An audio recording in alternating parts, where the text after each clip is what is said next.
wanted to know which planet was causing your suffering?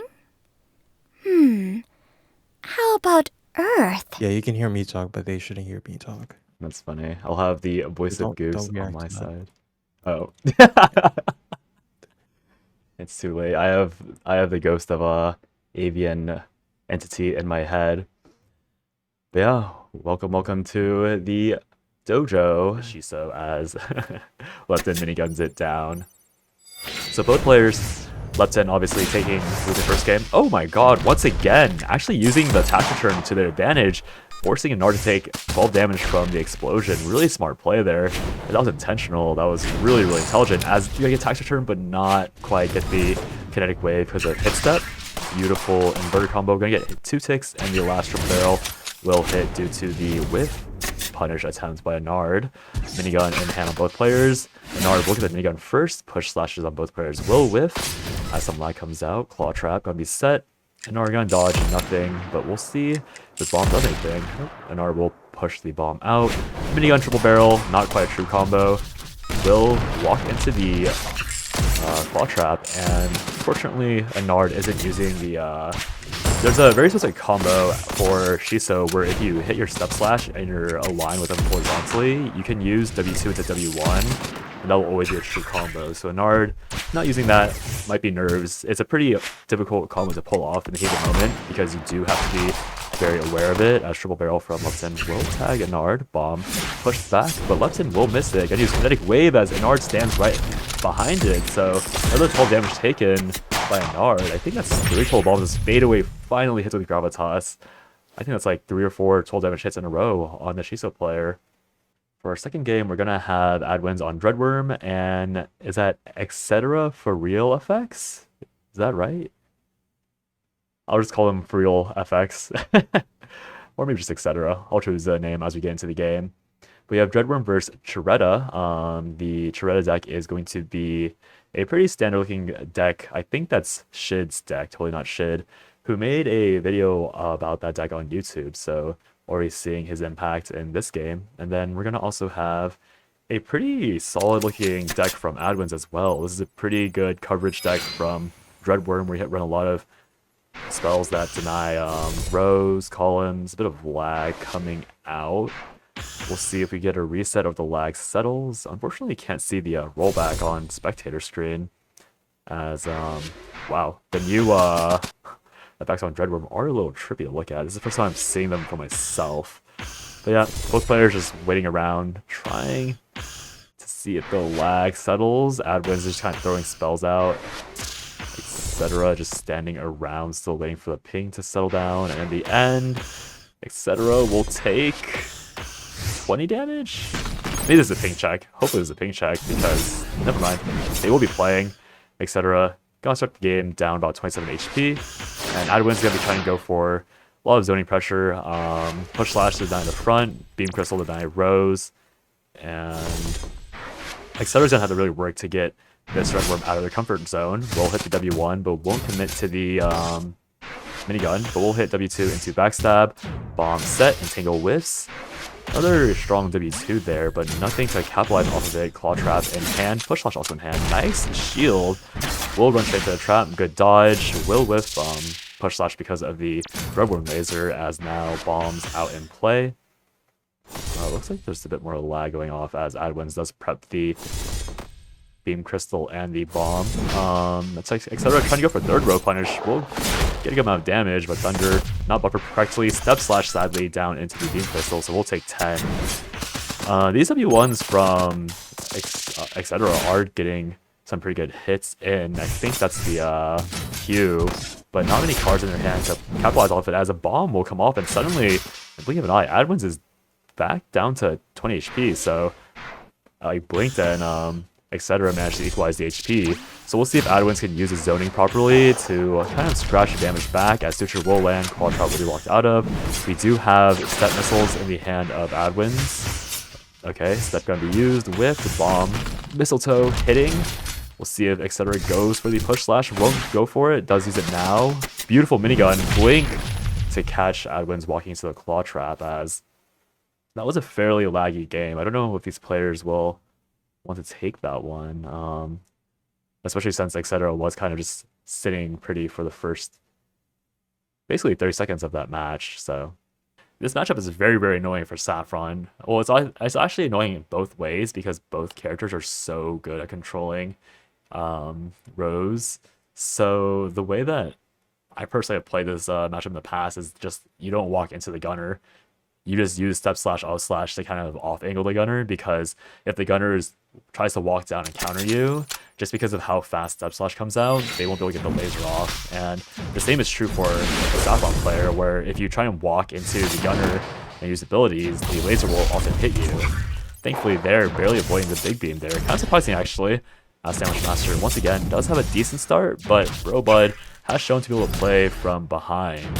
Once again, very melee hand from SandwichMaster. Will hit the last tick. Oh, pull does hit, but the hit step will force shotgun to miss. Beautiful use of step slash to avoid the vortex as all slash thunder. Pretty smart buffer, but unfortunately not landing. We have step slash all slash. Oh, all slash first though, sadly. So step slash goes straight to the back row. Tsunami dealing 3. Not the most efficient use of mana, but a hit is a hit. So once again, shotgun, a line, not the best hand to work with. A line with pull could be a good combo here with thunder. We'll use backstab to try and read. Brobud walking to the back won't quite get it. W2 will whiff as SandwichMaster is forced to shuffle, and Vortex being used at 2 mana means that Brobud can't really fall out of it. It looks like that was either air rifle or something else, canceling SandwichMaster's attacks. So once again, this game has been very heavily based on counters. Nice L slash thunder there from SandwichMaster. Really sticking to the W2 usage, which is smart if you're trying to go for an off-angle hit, but Brobud really quick with their reaction time, able to walk and cancel it regardless. So Tsunami in SandwichMaster's hand, we'll be waiting for that and shuffle it away, just because when Tsunami is the only card, it's very easy to play around. So let's see if backstab is used. A lot of good tracing by Brobud, constantly catching SandwichMaster as they walk between columns. Shao Shift will cover the middle 2 columns, and once again poke SandwichMaster down as Brobud. Oh, shotgun, nice pull and shotgun combo as they will be able to get the cancel on Northwind there. Now, very, very close game. We do have step slash shotgun. Does SandwichMaster see it? Won't go for it. We have a line to go into the backstab available for SandwichMaster, but won't go for it. Has the pull for the Tsunami, but won't go for it either. Now, Brobud has rush. Gonna be looking for his turn now. Vivisection is zoned the middle bottom 3 rows again. Gonna be hitting everything. Vivisection pressure is unreal as once again the big laser catches SandwichMaster walking in a row that they shouldn't be in, and they will take the match. The heal from the laser hit kept Brobud at 1 HP, and then Bird came out from Lepton. This is now game 5 of this set. This is really, really cool. Seeing Lepton adapt so well to Brobud, reading all their movements, but okay, classic triple gun combo coming out. Will Brobud be able to kind of tweak their gameplay? V-section hitting Brobud, uncharacteristic, mechanical mistake. Okay, auto slash on tag, Lepton there. Gonna use the fadeaway to dodge a vortex. Bomb gonna hit nothing because of the fire on top of it. Inverter is available. Not gonna quite use it there as Vivisection will blow up the bomb. We do see Combust in the hand of Brobud. Gonna try and go for the big laser Combust. Combust will be whipped because of hit step. Okay, the tax return into backstab combo coming out. Fadeaway now in hand. Will Brobud able to read it? Using Shao Shift to intelligently get out of the way. Mine now prep, but Lepton's not in a position to grab us in it. Rush gonna clear the line as well. So Brobud now respecting every option except for the minigun that Lepton continues to hit. The mine. Oh, beautiful, beautiful Vivisection usage there as Northwind will cancel Inverter. Brobud was very far below on HP, but now catching up little by little. Lepton once again being traced. Brobud is back in his groove of trying to trace the Shopkeeper by staying back. Nice outside Cherry Bomb. Will use Combust. Combust won't quite hit as the Gravitas on the bomb will also hit Brobud. Oh my god! The fadeaway Gravitas once again catching Brobud unawares in the back row. Backstab once again being used. Yeah, Lepton was trying to go for the Kinetic Wave backstab combo. Will with the minigun there as but walking into the mine there, attack return. It's important to know that push slash triple barrel isn't a true combo. Vivisection, oh my god, the lingering hitbox of Big Beam. Lepton walks down into it because he got forced into the top row by Vivisection.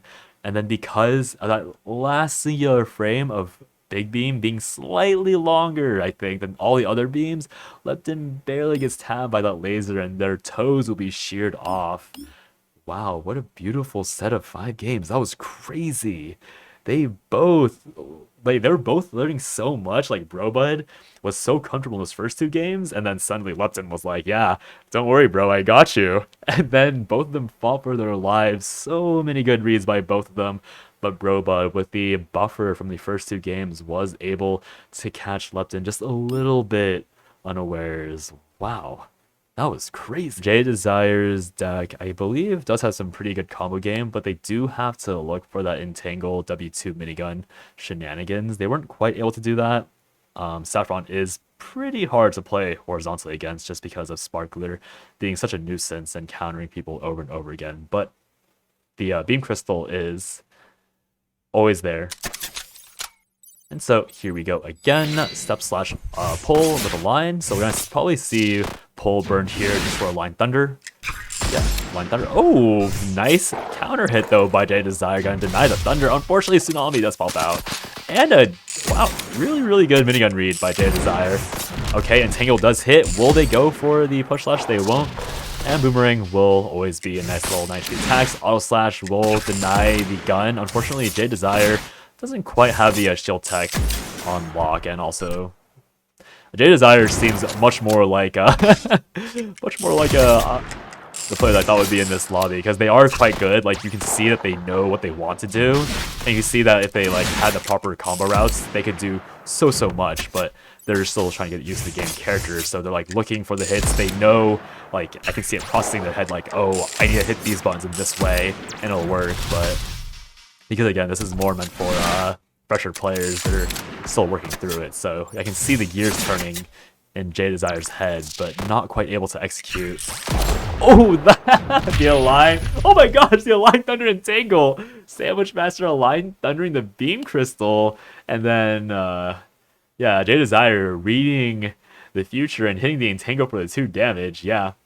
We are going to be seeing the rematch. No deck swaps. I know that it was an open deck tournament, but none of these players have actually deck swaps. I don't think there's any rules around deck swapping, but obviously, again, these are supposed to be newer players, so they're probably just trying to learn their first deck very well and learn the mechanics along with it. So, into the next game, BB section, Andrew is flying out. Bogclaws will whip. Frost Slash going to get a little tag on Brobud as he walks back with the Cherry Bomb. Beautiful positioning for Northwind. We'll get the full combo off as well. Oh my god, Brobud continues to be so disgusting with these reads with the bomb. Nice dodge on the Vortex, as once again we see the lingering hitbox of the Big Beam continuing to tag players as they walk down into it. Crow taking a bit of damage from that. Puts it down Small Beam. Big Beam coming up there. Gonna whiff. Anubis coming out to deny the back row pressure and going to get the Frost damage there. 9 damage coming out from Frost Barrage. Fair Frozen will get a tag, but nothing to follow it up. Going to be going for Vortex Drag, but unfortunately Vortex wasn't buffered properly there. So who's to say whether or not it would hit Brobud, but unfortunately it wasn't passing in the right direction anyways, as Crow takes a lot of damage once again from the laser into Combust, but Crow still finding damage back here and there as both players trade out and end up being quite even. I do need to check the frame data on W1, W1, W1 by Gunner, because there's a small chance you can hold shield the moment it comes out. And we haven't really seen any player do that, but defensive play is a lot more rare to lab out than offensive play. So that's the reason why these players might seem very well versed when it comes to, hitting their opponent, but not as much when it comes to properly play around the defense. So here we are, Brobud has laser combust. 1 big beam into combust will not kill Crow anymore, actually, because they healed from the critical condition. Both players so low. Anubis flying out. Quadclaws will whiff, but the Frost Slash is out. Oh, but the laser combust will miss because of the step. The Frost Slash will barely hit as Brobud doesn't clear the back 2 columns in time. Goose, if you guys didn't know, is one of the older testers. Not as much of a grinder. Definitely played the most of the time during the early days of the testing phase, but still a force of nature nonetheless. Gotta be really concerned about the peck that he packs, the grease that he's no, that doesn't work. I'll stop with the greasy goose puns. I can't think of anything anymore. It's been a long day. We have the next set of Thug finals. So I just realized, so since this isn't an actual tournament, but this is like a dojo where we've invited these newer players to come up and like play and be more comfortable with how the game is played, we've really like had our sensei pop up and be like, all right, you guys have fought each other. I know you're all new to the dojo. I know you're all fresh, like fresh blood. You guys have only been at the dojo for like a week and a half. How about you fight me? So still a bit of lag. What can you do? About jitter. HP is quite aligned here, and I just realized that the flame tiles can both be combusted. Not that you can friendly fire yourself on combust. So Brobud once again going for their classic tracing with the horizontal movement and lasers. We'll walk into the view section, we'll walk into Vortex and take some damage. Going to also stab a knife into Goose and gonna hit the laser button. So both players hitting each other with their own shadow shifts as they are both hiding in the back row, trying to go for the long distance lasers. Air rifle in Brobud's hand will whiff everything, not quite getting the read, but buffering it because you can't really react to that. Hit confirm. EV section gonna be countered, and so the knife hits Goose's own back as the big beam tags Goose on the walk up. Vortex gonna be shuffled away. Vortex in Goose's hand with combust. Let's see if they can get the hit. Oh, not quite getting the walk up into combust there. So missing a bit of damage, but it's a hard read because maybe they're expecting Brobud to hit step upwards, which is totally fair. Fixing that this time with the Northwind read. Going to look for VV section pressure likely. And Brobud is holding Vortex, so some counterplay can happen here. If greezygoose doesn't properly use VV section, they could easily stab themselves in the back. Vortex not quite getting hit confirmed there, and VV section will be counter hit. Brobud with a beautiful whiff punish on auto slash there, as Goose is now down to 16 HP.